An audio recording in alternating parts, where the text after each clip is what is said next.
है everyone, welcome to the college classes. आज हम करेंगे BA honours political science semester second perspective on public administration, यानी कि लोक प्रशासन पर दृष्टिकोण। ठीक है, हम सेकेंड सेमेस्टर के लिए वन शॉट वीडियोस भी लाने वाले हैं। जल्दी आपके एग्ज़ाम से पहले आपको वीडियोस देखने को मिलेगी हमारे चैनल पे, जिसमें आपको एक ही वीडियो में पूरा सिलेबस कंप्लीट करवा दिया जाएगा। तो चैनल को सब्सक्राइब करना मत भूलिएगा। आपको इसमें PYQs, मोस्ट इम्पॉर्टेंट वीडियोस और नोट्स फ्री ऑफ कॉस्ट मिलने वाले हैं, तो प्लीज़ चैनल सब्सक्राइब कीजिए। तो हम आज करने वाले हैं पर्सपेक्टिव ऑन पब्लिक एडमिनिस्ट्रेशन की यूनिट 3, जो कि है समकालीन सैद्धांतिक परिप्रेक्ष्य, जिसमें हम देखेंगे नवलोक प्रबंधन, न्यू पब्लिक मैनेजमेंट यानी कि ठीक है नवलोक सेवा यानी न्यू पब्लिक सर्विस, शासन पर कई दृष्टिकोण जैसे सुशासन और सहयोगात्मक शासन। तो मेनली हमें इसमें देखना है नवलोक प्रबंधन, नवलोक सेवा और शासन पर कई दृष्टिकोण। ठीक है,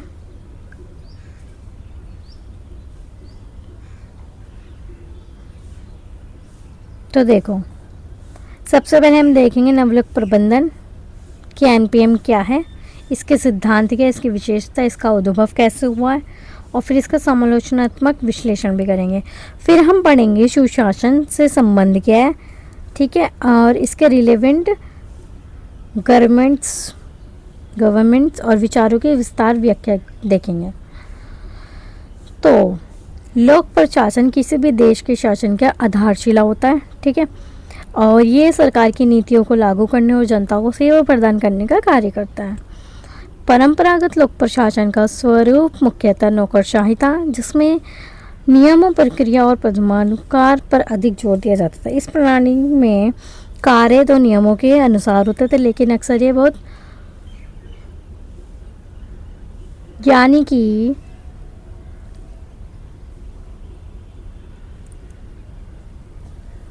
अगर हम लोक प्रशासन के विकास को देखें तो देखो प्रारंभिक समय में क्या था, प्रशासन का स्वरूप मुख्यतः नौकरशाही था, जिसमें क्या था प्रक्रिया और जो पदानुक्रम थे वो अधिक जोर पर दिखाया जाता था। ठीक है, और समय के साथ क्या हुआ है कि समाज और अर्थव्यवस्था में बड़े बदलाव आए हैं, लोगों की अपेक्षाएं बढ़ी हैं और वो चाहते हैं कि उन्हें तेज और सस्ती गुणवत्तापूर्ण सेवाएं मिले।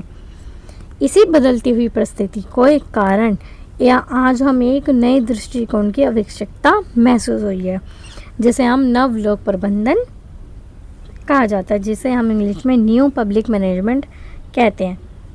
ठीक है,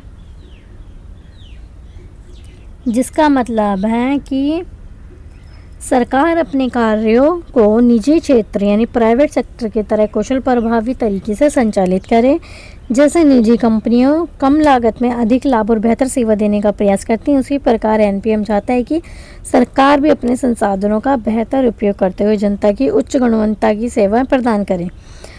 सरकार प्रशासन को अधिक इफिशिएंट, रिजल्ट ओरिएंटेड और सिटीज फ्रेंडली बनाना NPM है।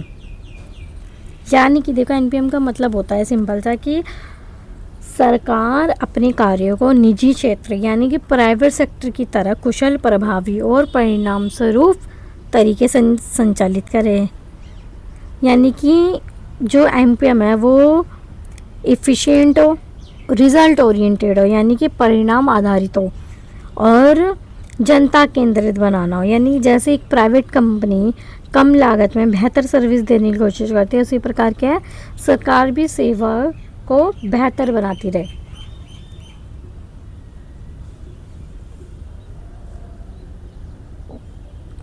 अब हम देखेंगे नवलोक प्रबंधन के उद्भव के कारण, जिसमें सबसे पहला है हमारा आर्थिक संकट।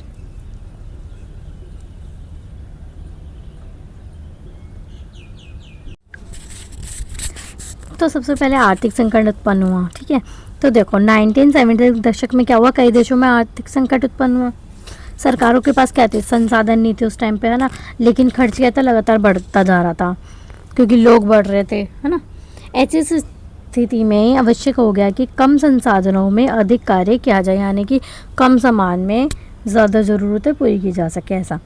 पारंपरिक प्रशासन की कमियां, यानी कि पारंपरिक प्रशासन में क्या थी, कई समस्याएं भी थी, जैसे कार्यों में क्या थी, देरी होती थी, लाल फीताशाही था, ठीक है, जटिल प्रक्रिया थी, यानी कि काम करने का जो तरीका था ना वो पुराना था और वो समझ से परे था लोगों की।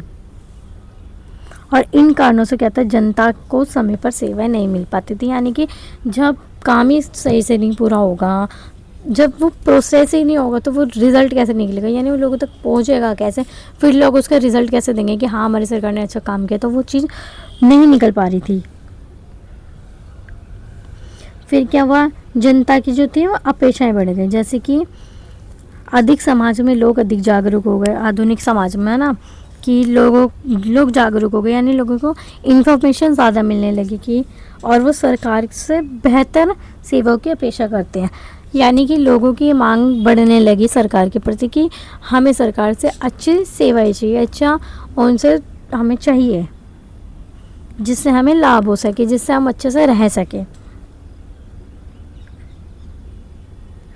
तो अब हम देखेंगे निजी क्षेत्रों का प्रभाव, यानी कि निजी कंपनियों ने ये दिखाया है कि कार्य को तेजी से और दक्षता से कैसे किया जा सकता है, यानी कि इससे सरकार प्रेरित हुई कि वो भी इन तकनीकों को अपनाए।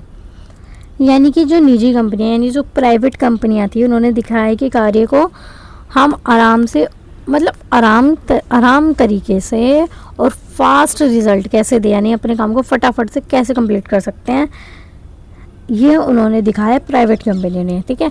तो फिर जो हमारी सरकारें थी, जो हमारी गवर्नमेंट थी, वो सरकार प्रेरित हुई, ठीक है, और वो इन तकनीकों को अपनाने लगी, यानी कि जैसे प्राइवेट सेक्टरों में मशीन्स होती हैं काम करने के लिए, वैसे ही हमारी सरकार ने देखा तो वो उनसे प्रेरित हुई और उन्होंने भी ये चीज़ अपनाई।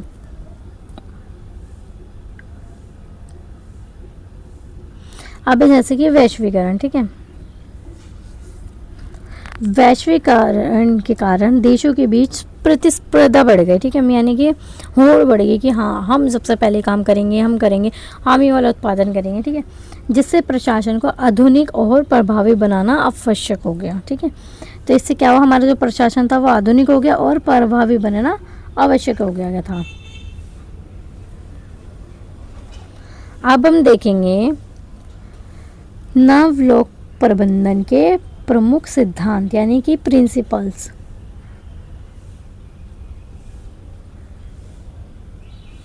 जो कि है परिणाम मुक्त, यानी रिजल्ट ओरिएंटेड ऑपरेशन, ही एनपीएम का कार्यों का मूल्यांकन इस आधार पर किया जाता है कि परिणाम क्या पर्याप्त हुआ।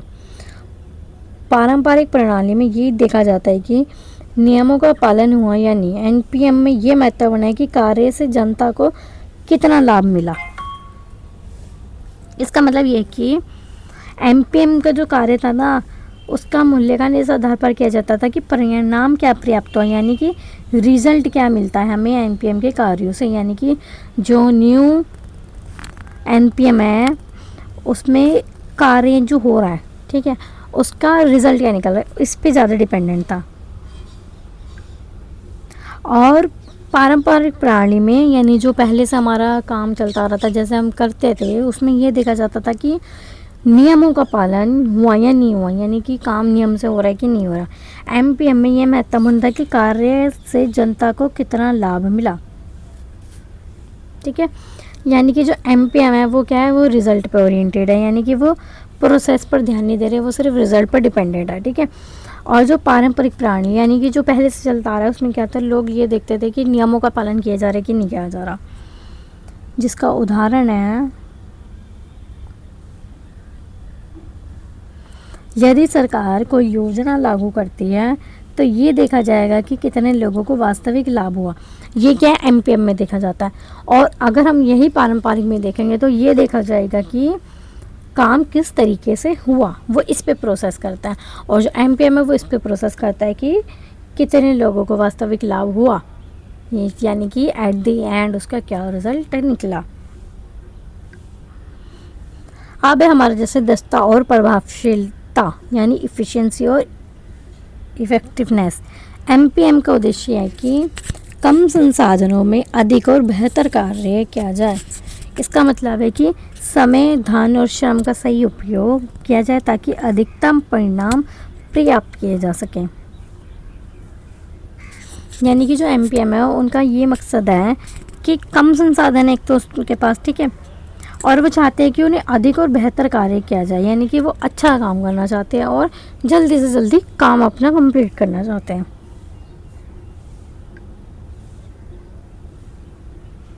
और इसका मतलब ये कि समय, धन और श्रम का सही उपयोग किया जाए ताकि जो अधिकतम परिणाम प्राप्त किया जा सके, यानी कि जो पैसा है उसको कम, जो मेहनत है उसका सही प्रयोग किया जा सके।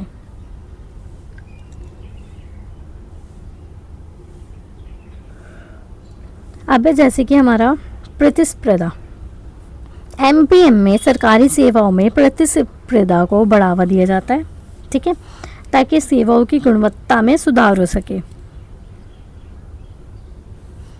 ठीक है। यानी सेवाओं में प्रतिस्पर्धा यानी कंपटीशन जो है वो बढ़ाया जाता है, जैसे कौन फास्ट काम कर रहा है, कौन जल्दी काम कर रहा है, कौन ज़्यादा आइडियाज़ दे रहा है, ऐसे लोगों को ज़्यादा रखा जाता था। कुछ सेवाओं में निजी कंपनियों को देखकर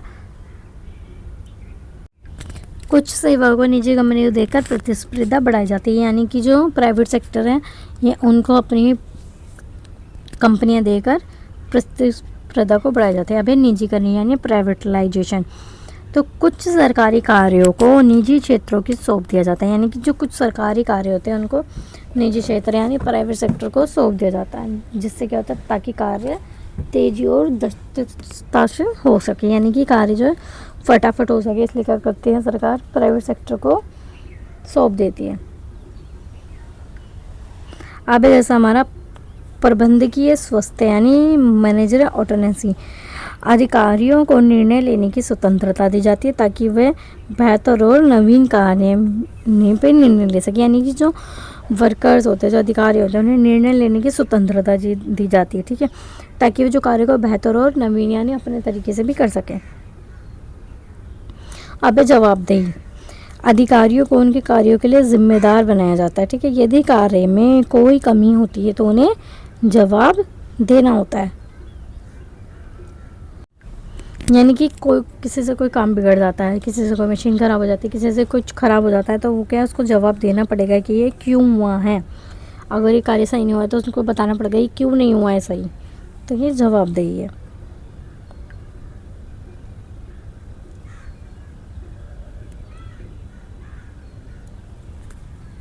अब है हमारा जैसे ग्राहक केंद्रित दृष्टिकोण, एमपीएम में नागरिकों को ग्राहक माना जाता है, ठीक है, उनकी संतुष्टि को प्राथमिकता दी जाती है। ये तो हमने देखा ही है कि वो रिज़ल्ट पे ज़्यादा डिपेंडेंट है, वो प्रोसेस नहीं देखते हैं कैसा हो रहा है, तो वो प्राथमिकता देते हैं किसको, ग्राहक की संतुष्टि को। अब है विकेंद्रीकरण, निर्णय लेने की शक्ति को नीचे के स्तर पर बांटा जाता है जिसमें कार्य तेजी और प्रभावी तरीके से हो सके।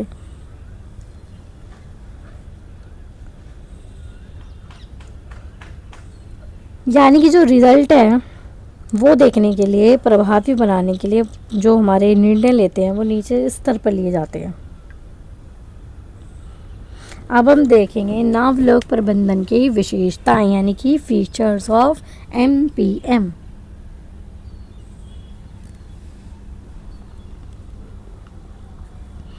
तो जिसमें फर्स्ट है हमारा प्रदर्शन आधारित प्रणाली, परफॉर्मेंस बेस्ड सिस्टम। इस प्रणाली में क्या होता है, कार्य का मूल्यांकन परिणाम के आधार पर किया जाता है। ये देखा जाता है कि योजना कार्य से वास्तविक लाभ कितना हुआ, यानी कि ये देखा जाता है कि कोई योजना बनाई गई है तो उसमें जो योजना है उसका कार्य और वास्तविकता लाभ यानी कि क्या लाभ मिल रहा है उसकी योजना से, इस पे डिपेंड होता है, यानी कि मूल्यांकन परिणामों पर आधारित किया जाता है। अब दक्षता पर जोर, यानी प्रशासन को इस प्रकार संचालित किया जाता है कि कम संसाधनों में अधिक कार्य हो सके, है ना। ये तो हमने देखा, ये जैसे कि संसाधन कम है और क्या है कार्य ज़्यादा है। अब नवाचार यानी नई तकनीक और आधुनिक तरीकों को अपनाकर प्रशासन को अधिक प्रभावी बनाया जाता है। जो कि नई तकनीक है और आधुनिक तरीके हैं उनको अपनाकर, यानी दोनों को मिक्स कर प्रभावी बनाया जाता है, ठीक है। अब है पारदर्शिता, यानी कि सरकारी कार्य को खुला और स्पष्ट बनाया जाता है ताकि जनता को पूरी जानकारी मिल सके, यानी कि उनको बिल्कुल ओपनली दिखाया जाता है कि हम कार्य को कैसे कर रहे हैं, कैसे प्रोसेस कर रहे हैं, जिससे क्या होता है जो जनता है, जो नॉर्मल लोग हैं, उनको पता चल जाता है और पूरी जानकारी मिलती है। अब है एमपीएम के टूल्स, ठीक है, ई गवर्नेंस, ठीक है, public service partnership, outsourcing, performance. जो ई गवर्नेंस है ना, जो ई गवर्नेंस है वो क्या है, एमपीएम का सबसे महत्वपूर्ण टूल है। इसमें क्या होता है, सरकारी सेवाओं का जो डिजिटल माध्यम है यानी ऑनलाइन के ज़रिए प्रदान किया जाता है। इसमें समय की बचत होती है, ठीक है, और पारदर्शिता बढ़ती है और भ्रष्टाचार कम होता है। जैसे हम ऑनलाइन आधार सेवा, राशन कार्ड ऑनलाइन आवेदन कर देते हैं, ये वो है ई गवर्नमेंट, ठीक है। और जो हमारा पब्लिक प्राइवेट पार्टनरशिप है, इसमें क्या है, सरकार और निजी क्षेत्र मिलकर काम करते हैं, यानी कि इसमें संसाधनों का बेहतर उपयोग होता है और सेवाओं की गुणवत्ता बढ़ती है, यानी जैसे मेट्रो प्रोजेक्ट, सड़क निर्माण, ये वो है। अब है आउटसोर्सिंग, यानी कि आउटसोर्सिंग का मतलब है इसमें सरकार कुछ कार्य निजी कंपनी को दे देती है, ठीक है, जैसे लागत, जिससे क्या होता है लागत कम होती है, ठीक है, काम तेज़ी से होता है। जैसे सफाई सेवाएं, कॉल सेंटर सेवाएं क्या होते हैं, बाहर की कंपनी को दिए जाते हैं, यानी प्राइवेट सेक्टर को। परफॉर्मेंस बजट, यानी प्रदर्शन आधारित बजट, इसमें बजट को कार्य के परिणाम से जोड़ा जाता है, यानी कि पैसा उसी कार्य को मिलेगा जो अच्छा प्रदर्शन करेगा। जैसे अगर कोई योजना अच्छा काम कर रही है तो उसे अधिक फंड मिलेगा।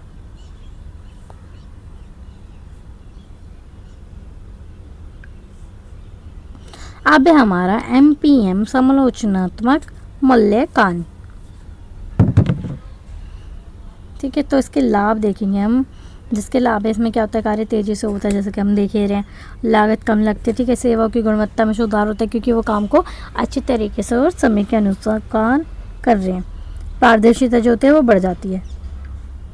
सीमाएं, असमानता, लाभ पर अधिक जोर आना क्योंकि उनको जल्दी जल्दी काम करवाना है, ठीक है, जवाबदेही की थोड़ी कमी और सभी क्षेत्रों में लागू नहीं है ये। अब हम देखेंगे सुशासन।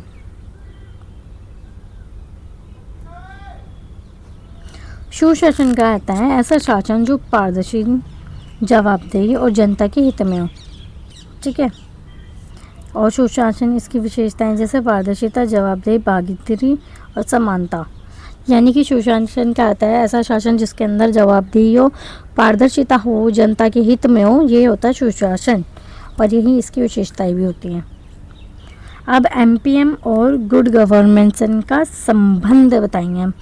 एमपीएम प्रशासन का दक्ष बनाता है जबकि गुड गवर्नेंस उसे न्यायपूर्ण और जनहित में जनहितकारी बनाता है, यानी कि जो एमपीएम है वो दक्ष बनाता है, ठीक है, जबकि गुड गवर्नेंस न्यायपूर्ण बनाता है। दोनों मिलकर एक आदर्श प्रशासनिक प्रणाली बनाते हैं।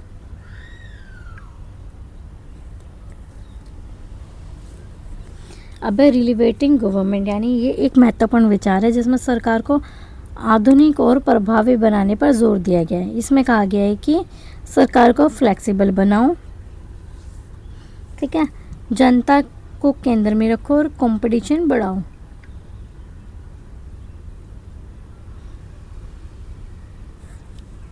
यानी कि इसमें कहा गया है कि सरकार फ्लेक्सिबल बनाओ और जो जनता के केंद्र में रखो, यानी कि जनता को बीच में रखकर कार्य किया जाए, और कंपटीशन बढ़ाओ, यानी कि और कंपनी सेक्टर्स लेके आओ जिससे कंपटीशन और बढ़ सके।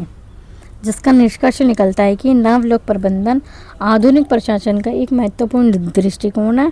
इसमें प्रशासन को अधिक प्रभावी, पारदर्शी और नागरिक केंद्रित बनाने का महत्वपूर्ण भूमिका निभाई है। हालांकि इसमें कुछ सीमाएं भी है लेकिन उचित संतुलन भी है, जिससे लागू करने पर यह सुशासन प्राप्त करने के सहायक हो सकता है। तो जो नवलोक प्रबंधन है वो आधुनिक प्रशासन का एक महत्वपूर्ण दृष्टिकोण है, ठीक है। इसमें हमने देखा कि जो प्रशासन को अधिक प्रभावी, पारदर्शी और नागरिक केंद्र बनाने की एक महत्वपूर्ण भूमिका जो निभाता है। इसलिए इसमें की कुछ सीमाएं भी है लेकिन उचित संतुलन भी इसके अंदर बनता है। और ये दोनों ही टॉपिक हमारे एग्जाम्स के लिए इम्पोर्टेंट है, ठीक है, ये एग्ज़ाम में हमसे पूछे जाते गुड गवर्नेंस और नवलक प्रबंधन। नवलक प्रबंधन हमने देख लिया है, जो कि कार्य के लिए है, कार्य को अच्छे से करने के लिए है, और जो सुशासन है वो कार्य को न्यायपूर्ण तरीके से करने के लिए बनाया गया है। तो हमारी यूनिट 3 भी कंप्लीट हो जाती है। हम यूनिट 4 जल्दी लाएंगे। आप हमारे चैनल पे जल्द ही 1 शॉट वीडियोज़ आने वाली है, जिसमें आपको एक ही वीडियो में पूरा सिलेबस कंप्लीट करवा दिया जाएगा, जिससे आपके एग्ज़ाम में बहुत हेल्प होगी। जो कि एग्ज़ाम में आने के लिए 100% चांसेस होते हैं, वही क्वेश्चन हम आपको देंगे जो कि PYQ से निकाले गए हैं, जो कि अभी तक क्वेश्चंस रिपीटेड हैं, उनको ढूंढ कर निकाला गया है आप लोगों के लिए, जो कि जल्दी हमारे चैनल पर आने वाले हैं। तो आप वो देखने के लिए चैनल को सब्सक्राइब कीजिए, लाइक कीजिए। वीडियो पसंद आई तो प्लीज़ कमेंट ज़रूर कीजिएगा, बताइएगा कि आपको समझ आया कि नहीं आया। And thank you.